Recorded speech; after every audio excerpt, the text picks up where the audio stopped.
Hey, islaamna wadaad xaskurkiinaatu waa Saadiq Wadani iyo asxaabtiisa. Waxaan rabnaa maantadan inaan ku caddayn sida ciwaanka ku xusan waxaad arkaysaan waxa aad jeceshahay iyo waxa aad rabto mise waxa aad baratay. Macnaheedu waxa ay yihiin qof walba waxa uu leeyahay hami uu rabo inuu wax ku qabsado, wax walba uu arko uu jecel yahay inuu sameeyo, uu jecel yahay inuu shaqada ka nasto, uu jecel yahay inuu si fudud lacag ku sameeyo. Laakiin waxa hortaagan caqabadooyina aqoontii uu shaqada u lahaan lahaa. Sidee taas looga hortagaa? arrinkan ka hadal inta badan waxa uu yahay sida online-ka lacag looga sameyn lahaa. Way fududahay in aad online-ka alaab ka soo qaado sida tan oo kale oo aad xaggan soo geliso. Xagga waxay ka tahay 4367, xaggan waxay ka tahay 67, qaarkood 200, qaarkood 157. Laakiin tusaalaha aan rabno waa kan arrinkan asiga. Xagga waxay ka ahayd waxaan hadda ku arkaynay 4377, okay? Laakiin marka aad inta soo geliso waa 6723. That means xagga waxaa kugu jira $8 wax la jira. Okay, that was the marka aad eeganayso marka aad rabto inaad alaab ka soo qaado meesha loo yaqaano Amazon ama AliExpress aad soo geliso meesha loo yaqaano eBay si aad dropshipping ugu samayso. Laakiin marka aad annaga aad ka mid noqoto teamkeena waxaan ku bari doonaa waxyaabo kaa calijibay. Haddii arrinkan Amazon alaabtan ay ka tahay 4377, annaga waxaan rabnaa inaan alaabtaas half price kan ku helno. Sideen ugu heli karnaa half price? Waxaan tusanaya macluulka ardadeena waxaan barno ugu muhiimsan sida price kan iyada ah iyo sida ay compete dadka la tartamaya oo ku jira sida ninkan oo kale 67 alaabta iibinaya. I don't know wuxuu yahay 67 alaabta iibinaya aan si aad uga raayso aad alaab badan aad u iibiso. Alaabtan waa aragtaa ninkan 3 xabo ka iibiyay. So ninkan kan waxaan rabnaa xagga kan waxa uu 43 uga soo qaaday. Marka la geliyo meesha loo yaqaano eBay fee calculator waxaa arkaysaa waxa loo yaqaano wax xagga uga jira inay yihiin wax yar oo lacaga, okay? $10 meelahaas. Tusaale haddaan eegana wax yar dulqaata. Xagga waxa uu ku iibinaya 6723, xaggan waxa looga soo qaadaa waxa loo yaqaano 4377. So let's input here 6723 حقنا 4377. So faa'iidada ninkan ugu jirto waa $14. Laakiin annaga waxaan raadinaynaa xagga alaabta haddaan iibinayna maantadan inaan ka helno waxa loo yaqaano $30, okay? Sidee ku dhici kartaa? Haddii aad u baahan tahay waxyaabaha hadda inaad Amazon ka soo qaado aad eBay soo geliso, fadlan iyadoo free waxaan soo dhignaa meesha tan loo yaqaano YouTube. Laakiin haddaad u baahan tahay inaad barato waxa loo yaqaano advance, xagga waxaa ku arkaysaa price kan 4377.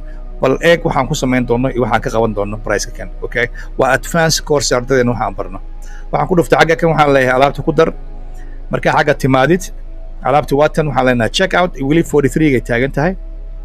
walaal xagga waxaa ku aragtaa waxa loo yaqaano 47 maca cashuurta marka lagu daray 47 wax la jira. Laakiin annaga waxaan samayn doonaa waxa loo yaqaano waxaan isticmaali doonaa coupon annaga ardadeena inta badan aan siino. Waxaan ku dhufanaynaa barta ay ku qoran tahay paying coupon. markaan ku dhufano xagga waxaa noo soo bixi doona coupon code-ka noo soo bixi doona. Markaan coupon kan gelino fadlan xagga eeg waxaa ku qoran 4750. markaan coupon kan gelino waxaa soo bixi doona bartatan lacagta inay isbedesho ay noqoto waxa loo yaqaano 23 ama 21 meelahaas oo kale 1 minute. waxaa eegtaa use this payment method. waxaa leenahay alaabtan aan isticmaalayna xaggaan waxaan ku aragnaa maantada waxay noqotay isla alaabtii 2375, okay? maadaama uu ninkan 63 iibinaya annaga waxaan iibin karnaa alaabtatan annagoo ku soo qaadayna lacagta Amazon loogu iibinaan iibin karnaa 2375, okay? tusaalaha marka ninkan eeg ninkan muxuu meel dheer muu tegi karaa 67 uu iibinaya annaga haddaan alaabtan iibino 4377 Amazon looga soo qaado waxay noqonaysaa inaad advance aad barato. si aad taas u dhacdana waa inaad wadani iyo asxaabtiisa students ardadiisa aad ka mid noqotaa si aad advance aad u samayso. ogsoonow in alaab Amazon laga soo qaado way fududahay oo eBay la keeno. in AliExpress alaab laga soo qaado oo Amazon la keeno ama eBay la keeno way fududahay.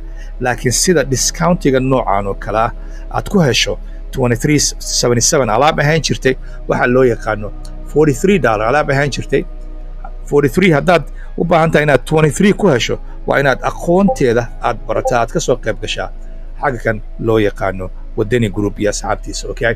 taana waxaa kuu caddaynaya alaabta mar labaad haddaan xaggan ka raadino waxaa arkaysaa inay 43 weli xaggan ka tahay. laakiin annaga markaan check out ku samayn rabnay inay ahayd waxa loo yaqaano 2372.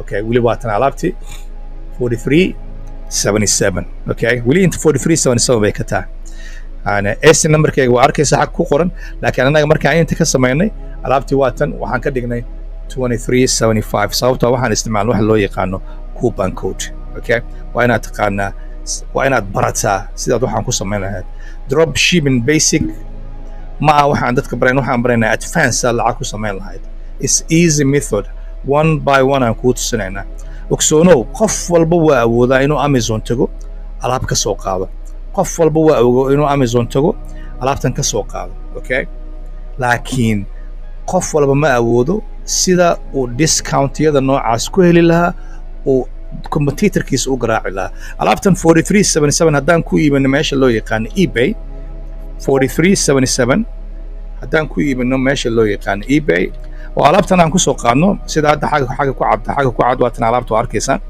2375 waxaad tusin doonaa intaan ka faa'iideyno competitorkeena dhagaha u qabsan doonaa okay 23.75 alaabta iyada same price-ki ninka hore uu ka faa'iiday ayaan ka faa'iideynaa loo yaqaano $14 is easy method ninkan waxaan ka yaraan doonaa $25 cid ka iibsanayso ilaahay abuurto ma jirto haddaad u baahan tahay more macluumaad ii sheeg aan macluumaadyadan ku saabsan ogsoonow qof walba waa uu jecel yahay inuu lacag sameeyo wuxuuna rabaa inuu yacni dadka wax dheeraado okay laakiin mise waxaad baratay ayaa ku qabanaya laakiin haddaad u baahan tahay aqoonta noocan inaad ka faa'iido fadlan koorsooyinkeeni weli way furan yihiin rufcadii hore gabagabay ku jiraan rufcada labaad ayaan qaadan doonaa la soo xiriir wadani nambarkeena shaashada ku qoran xaggaan naga soo qaba maalinta idiin wacnaato